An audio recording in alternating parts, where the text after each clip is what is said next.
Okay, so you're coming at this as a philosopher, Right. and you've given us like a huge challenge. We're going to try to dig into the work of Emmanuel Levinas, this 20th century thinker, right? His work touches on like so many things: ethics, ontology, phenomenology. Huh. Yeah. And to guide our exploration, we're going to be looking at the Stanford Encyclopedia of Philosophy entry on Levinas. Pretty good resource. Yeah.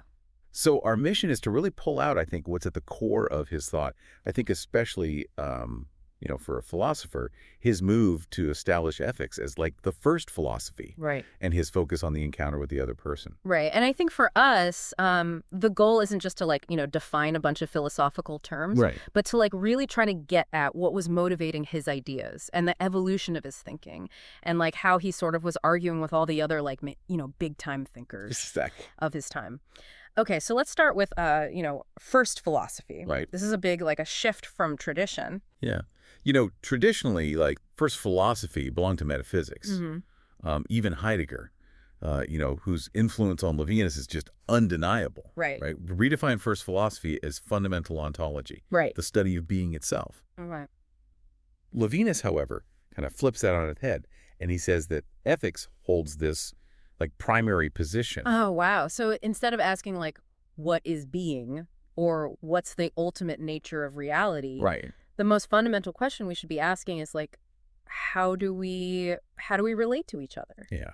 And I think what's important for a philosophical understanding of Levinas is that he's not trying to give, another ethical theory, Right. a system of rules or principles Right. that you would then apply. Mm. Rather, what he's trying to do is to describe and interpret the very event of encountering another human being. Oh, wow. So the encounter itself. Yeah. And I think what's so powerful about it, and so potentially powerful about it philosophically, is that he argues that at its core, that encounter, like spontaneously, generates in us a sense of responsibility. Oh, so there's this inherent responsibility that comes just from the encounter. It's not like Yeah. you reason yourself into this sense of responsibility. It's Sure. something that's already there. Right. And he thinks this kind of happens at a precognitive level. Okay. And he thinks it's rooted in our embodied sensibility. This is the term that he uses, our capacity for feeling and being affected. Okay. So this responsiveness Yeah. is actually tied to the fact that we are embodied subjects. Okay. And so that's why he calls a phenomenology a careful description, Right. of our lived experience of this intersubjective responsibility. He says that that's first philosophy. Okay. And in a sense, it's first because it precedes both logically and experientially our conscious reflection Okay. and any kind of concern for our own self-interest. So it's pre-reflective. This ethical responsibility. It's there before we even start thinking about it. Exactly. Exactly. Okay. So who are like the big thinkers that he was, I guess, playing off of and reacting to as he was developing these ideas? Right. So the Stanford entry, I think, rightly emphasizes Husserl, Heidegger, and Hegel Hmm. as the kind of central figures that he's in this sustained critical dialogue with. Right. Right. And he was also in dialogue with thinkers like Maurice Merleau-Ponty as well. But, I think what Levinas's philosophical trajectory really begins with is an expanded understanding of what it means to be an embodied subject, how our body mediates our experience of the world. Okay. And that gets kind of coupled with a powerful application and extension of Husserl's phenomenological method. Mm. This epic, this suspension of preconceived notions Okay. that aims to kind of show us experience in its givenness. Yeah. Right. He's also very indebted to Heidegger's hermeneutics of being in the world, Right. his interpretive approach to understanding our fundamental mode of existence. Right. So he's kind of inheriting and reacting to some of the biggest names in phenomenology and existentialism. Yeah. Okay, let's turn to his early work on escape from 1935. Just the title itself, like even just the title kind of gives you this sense that he was already struggling, kind of struggling with existence a little bit. Yeah, it does. It does. And, I think for a philosopher, understanding on escape, you need to understand where he's coming from. Right. And where he's coming from is a deep engagement with Husserl. Okay. Right. So his doctoral thesis in 1930 focused on the concept of intuition in Husserl's phenomenology. Okay. And basically, he was captivated by Husserl's idea that all conscious experience inherently possesses meaning Okay. and can be analyzed as a form of what Husserl calls intentionality, this directedness of consciousness towards an object. Okay. He even co-translated Husserl's Cartesian Meditations, Wow. right? This text that really systematically lays out the principles of transcendental phenomenology. Okay, so he was like a true believer in Husserl early on. Yeah, yeah. Okay. What was the big shift? Like, how did he go from Husserl to Heidegger? And then, like, how did he end up breaking away from Heidegger, too? Right. Well, I mean, he deeply appreciated Husserl's phenomenological method. Uh-huh. But Levinas was critical, I think, of what he saw as its inherent intellectualism, its Yeah. focus on these kind of abstract ideal essences. Okay. And he finds himself drawn towards Heidegger's more kind of concrete, world-oriented approach Okay. to existence. This is articulated in being and time. Right. But this, I think, is also important. This isn't going to be his final, like, philosophical destination. Right. Right. And so between 1930 and 1935, he begins to kind of sketch the outlines of his own ontology. Right. Right. One that reconceives transcendence, not just as a characteristic of consciousness, Okay. but as a fundamental need to break free from the very fact of existence. Okay. Right. And this is, I think, the crucial context for understanding the arguments presented in On Escape. Okay, so On Escape is like his first big, foray into his own philosophical territory. Okay. What are some of the key themes and like what's he getting at? So in this early essay, he really looks at the relationship between, the embodied self, Okay. right? Our sensations, our physical being, the fact that we have a body and we live through our body, Right. and the intentional ego, our conscious awareness, our desires, our cognitive capacities. And he does that through everyday visceral experiences, things like need, pleasure, shame, and nausea. Wow. Just thinking about those things like need and pleasure, those seem like pretty positive things. How do they end up revealing this sense of like the oppressiveness of being that he's getting at? Well, Levinas argues that our very attempts to escape from the constraints of existence, even through things like pleasure, which we usually think of as positive, they ultimately fail to liberate us from being. Right. The fundamental being that constitutes our reality. He says, need and pleasure, in his analysis, they frequently lead to a kind of disillusionment. We return to the limitations of our finite condition. Okay. Right. And, we yearn for fulfillment, a transcendence of our current state. Yeah. But we find ourselves like drawn back Okay. to the fact that we are. Great. Right. And so what about shame and nausea? Like those seem like, much more negative emotions.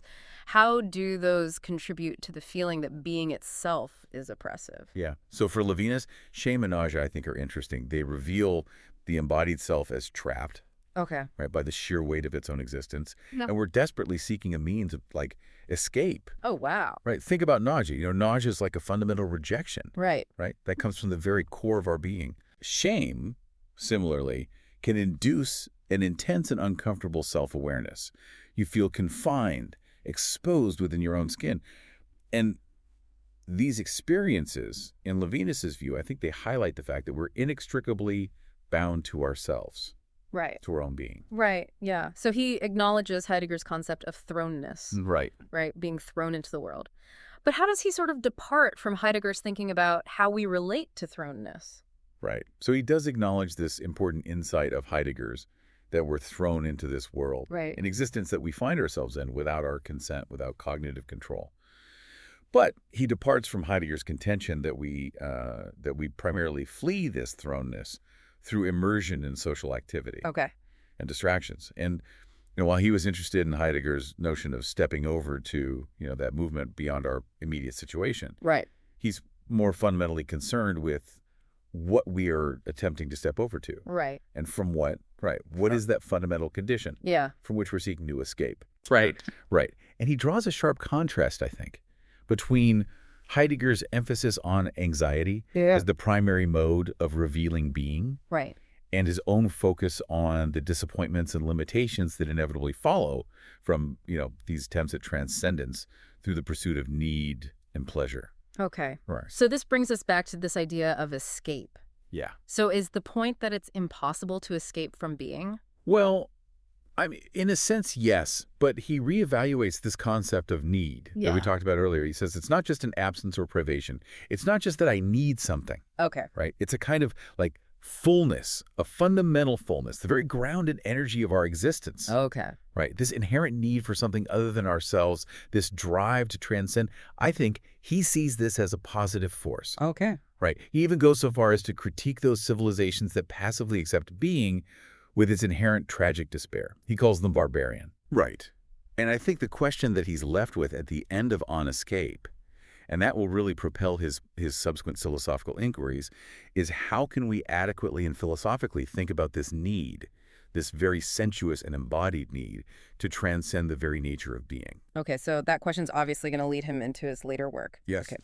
So the middle writings from 1947, Existence, and Time in the Other, how do those sort of build on Escape? Yeah, so the writings in the 1940s, they represent, I think, a further development of his ontological contributions. Yeah. He's still very much engaged in this dialogue, often a critical dialogue, with Heidegger's philosophy of existence. Right. Right. And he felt that Heidegger's concept of existence as a form of participation, it lacked a robust understanding of alterity, of genuine otherness. Okay. And so I think in these middle writings, his notion of transcendence begins to shift away from, these more abstract themes of evasion and pleasure. Okay. Right. And they gravitate towards more concrete and relational experiences. Okay. And he focuses on eros, this profound desire. Okay. Right. And the event of the birth of a child. Wow. And so I think this shift, this naturally necessitates a more focused exploration of alterity. Okay.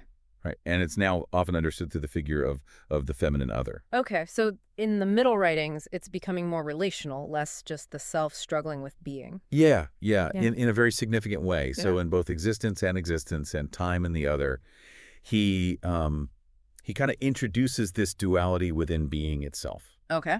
Right.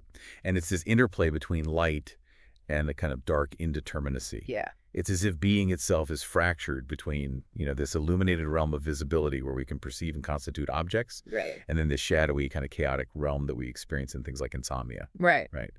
And he also revisits the fundamental distinction between being itself and Dasein, Okay. or our specific mode of being human. Right. Right. Drawing on Husserl, he develops this concept of what he calls the embodied ego. He uses the term hypostasis Okay. as being fundamentally self-grounding. Okay. Right. And so our conscious experience, I think, unfolds in a cycle of awakening Okay. into the light of the world, engaging with the world, and then retreating back into the self, into sleep. And so I think this is a cycle that both begins and ends with the embodied subject. Okay. So it seems a little bit more self-contained than Heidegger. Yeah. And I think Levinas places greater emphasis on this capacity of the subject Yeah. to utilize and even to exert a degree of mastery Right. over being upon awakening. He further develops the themes of pleasure and desire that he had introduced on Escape. And he now sees them as partial and anticipatory forms of transcendence. Okay. Right. And he's focusing here on this new sense of temporality Okay. that they promise, especially in the context of, fecundity, the birth of the son. Okay. So the son, Yes. how does that relate to his concept of alterity? Yeah. So the son, he embodies alterity in this very unique way. He's of his father, he shares this connection. Right. But he's also distinctly not his father, a Right. separate other. Right. And so I think his birth, initiates this focus on the future, Okay. but not Heidegger's future, characterized by these open possibilities and our orientation towards death. This is a future that's shaped by, I think, the limitations imposed by mortality, Okay. right? And crucially, by our ethical relationship with the other person. Okay. And, while he continues to agree with Heidegger, that death represents the possibility of impossibility. Right. He also powerfully reiterates his earlier point that we only truly encounter and witness death Right. in the death of another, Right. an event that escapes subjective comprehension. And he even goes so far as to say that death is a form of alterity, Wow. right? As radical and as irreducible as that of another human being. Wow. Death as this other manifestation of radical otherness. Okay. So were there any other, big shifts in his thought during this middle period? Yeah. So, I think there were a couple of really notable reversals or reconsiderations of ideas he presented in his 1935 essay. Right. First, in contrast to Hegel's dialectical understanding of labor as the spirit-transforming nature, Right. Levinas offers this more grounded phenomenological description of labor as characterized by effort and fatigue, Okay. right? He's again highlighting this distinction between our immediate embodied experience Right. and then our, cognitive ego's interpretation of it. Second, I think he significantly extends the range of moods considered philosophically relevant, Okay. right? Beyond Heidegger's focus on things like anxiety and joy and boredom, to include the powerful affect of horror. Okay. And particularly he talks about the horror evoked by nighttime being, Okay. right? And this experience, he argues, reveals this indeterminate and anonymous dark presence. He calls it the there is. Okay. That extends beyond Heidegger's conception of being as a lighted clearing, Right. a space of disclosedness. And he also, I think, places an increased emphasis on these bodily states like fatigue, indolence, insomnia, and awakening. And he notes how the gap or tension between the embodied self and the intentional I, Right. it becomes more pronounced in fatigue, indolence, and insomnia. Okay. So he's really like, grounding his philosophical ideas Yeah. in these like basic human experiences. Yeah, absolutely. And he begins to see, I think, our being in the world, less in terms of this instrumentalist utility Okay. and Heidegger's notion of falling into inauthenticity, Right. and more in terms of like, a love of life and the sheer enjoyment. Okay. And this perspective also informs his critique of Heidegger's often instrumentalist view of our relationships with the things of the world. Okay. Right. And so I think during this middle period, what he's doing is he's searching for variations on being. Right. And he conceives of being as a call or revelation. And I think ultimately he privileges this, basic pre-reflective subjectivity, the hypostasis we were talking about before. Right. That has the capacity to rise above this neutral impersonal there is. Okay. And all of this, I think, is really essential for understanding, his mature philosophy of alterity and transcendence that's going to come out later. Okay. Which brings us to, his magnum opus, Totality and Infinity, from 1961. Yes. And, this is a work that the Stanford entry describes as like a treatise on hospitality. Even the title, Totality and Infinity, I feel like there's already this sort of suggestion there that we need to move beyond the self to the other. Absolutely. It's the culmination of his doctorate d'état, Okay. right, which is a real academic achievement. Right. And his concept of transcendence, I think, is really, it's center stage here. Right. And while he acknowledges his debt to Husserl, his understanding of transcendence takes a real turn here. Right. Husserl views transcendence as this movement of consciousness, Right. reaching out towards world objects. Okay. Heidegger and Sartre understand it as the essence of being in the world. Okay. Right. But Levinas aligns transcendence with exteriority, with what lies genuinely outside the self. Okay. And that, for Levinas, is the other person. Oh, wow. Okay, so it's not our relationship with the world, but rather our ethical relationship to other human beings. Right, exactly. And, for Levinas, the encounter with the other is not merely this passive visual perception. Okay. It's this dynamic and ethically charged encounter with someone who speaks, who makes a demand, Right. who implores, who commands. Right. And it's in our response to that appeal Right. that we discover this fundamental pre-ontological responsibility. Okay. And so this is the bedrock of ethics for Levinas. It precedes utility, virtue, duty. Wow. Okay, so ethics begins with this responsibility. Exactly. Okay. And he's not dismissing things like utility, virtue, duty, and subsequent ethical deliberation. Right. But he's pointing to this like core origin. Yes, he's rigorously pointing to their lived origin in this encounter with the other. Right. And so we're back to the face-to-face. Yeah. This is such a powerful image in his work. What is it about the face that's so important? Right. It's far more than just the physical features. Okay. The face, for Levinas, is this expression of the other's inherent vulnerability Okay. and their call upon us. Mm-hmm. And whether it's articulated verbally or not, it's this fundamental plea, do not kill me. Wow. Right. Right. And I think it represents this passive but absolute resistance to our tendency as humans Right. towards mastery, Right. towards reducing the other to something that we can categorize, Right. Understand, control. Right. And it's in this encounter that our freedom is challenged Okay. and our ethical responsibility is awakened. Wow. Okay. So this responsibility then is like the very foundation of ethics. Yeah. It comes, like we said, before rules, before principles. And the Stanford entry brings up some interesting parallels to contemporary ethicists. Right. Honora O'Neill, David Wiggins, and John McDowell. Can you talk a little bit about that? Yeah. So while their philosophical backgrounds differ. There are some interesting points of resonance. O'Neill's emphasis on what she calls a minimal but authoritative demand, inherent in practical reason. Okay. Right. Suggesting that ethical principles should be capable of being universally adopted. This could be seen as echoing Levinas's idea that the other's transcendence Right. carries this kind of authority that motivates us to respond ethically. Okay. Similarly, I think moral intuitionists, Right. like Wiggins and McDowell, who focus on the role of our ethical sensibility Yeah. and this kind of intuitive grasp of moral truths, they share with Levinas this move beyond purely rationalist models of the ethical agent, Okay. right? Recognizing the role of embodiment and affect in ethical understanding. But, I think Levinas's unique contribution is this rigorous reconstruction of the intersubjective and existential origins of ethical responsibility. Okay. So even if they end up sort of converging on certain points, Right. the way that they get there is different. Yeah. Okay. Now let's talk about the structure of totality and infinity, because it's interesting. It starts with descriptions of being Yes. and then moves to the encounter with the other. It does, and it commences with these detailed descriptions of, what it means to be. Initially, it's portrayed as a realm of nature, Okay. characterized by conflict and struggle, Mm-hmm. but it's also where we find enjoyment. Right. It's where we create a home. Right. Right. And here he draws a contrast with Heidegger's notion of care, Sorge, Right. and suggests that, our lives are nourished and oriented towards the possibility of hospitality. And so, from this understanding of being and dwelling, the theme of transcendence, I think, unfolds in these stages. First, the interruption of our self-directed activity by the face of the other, Okay. which calls us into question, Okay. right? And this he calls goodness, Okay. right?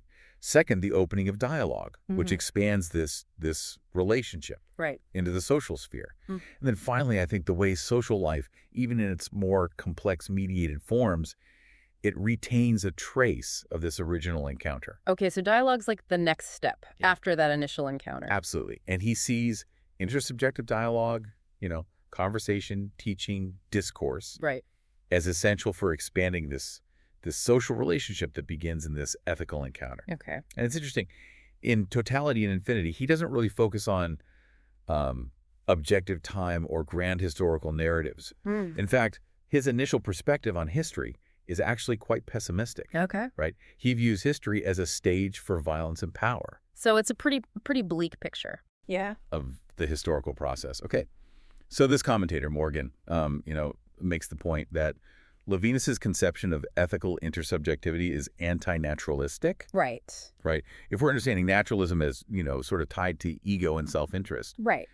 So is he denying the role of self-interest in human life? Well, he's not denying that it exists, but he is arguing that the radical summons of the other has the power to interrupt Okay. and to reorient our self-interested behavior. Okay. And he even envisions this kind of alternative history, Okay. one that bears witness to the injustices endured by persons.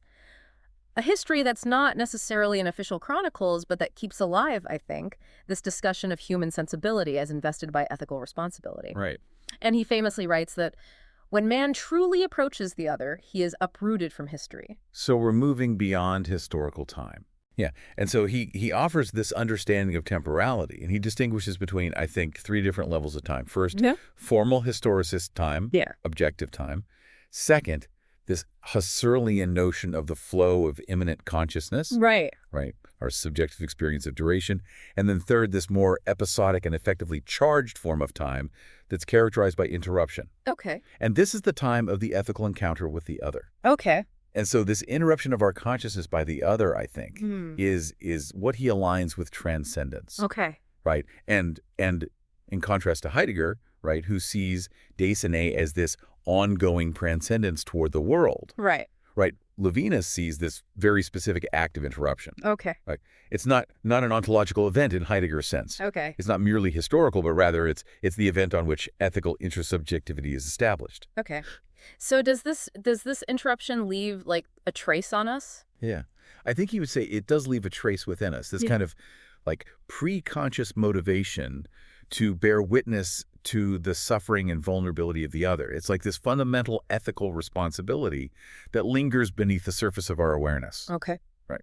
And so this, I think, this social existence that he talked about, arising from these interruptions and traces, it contrasts with Heidegger's critique of inauthenticity and the Hegelian and Husserlian teleological view of sociopolitical groups culminating in the state. Right. Right. And so for Levinas, individuals are always already, in these social relations Yeah. that are fundamentally marked by this responsibility Okay.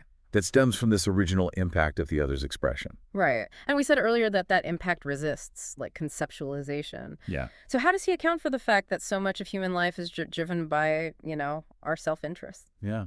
So I think what he introduces here is this idea of what he calls metaphysical desire. Right. It's a form of desire that is directed towards the other that, Yeah. by its very nature, can never be fully satisfied or extinguished. Okay. And this underlies, I think, our everyday desires for mastery, for recognition, for self-preservation. Okay. Right. But unlike, our other needs and desires that aim at completion and satisfaction through their object, metaphysical desire is unique because it deepens and intensifies through its engagement. Okay. Right. It's almost like the concept of goodness itself. Okay. Right.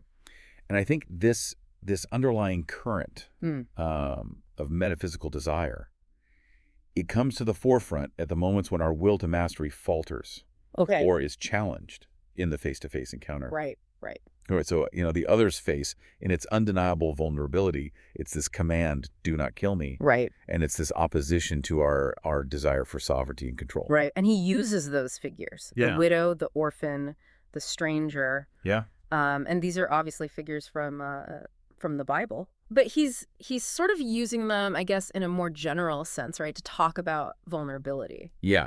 And he's trying to emphasize, that we encounter this fundamental vulnerability in the everyday. Okay. Right, even prior to religious interpretation.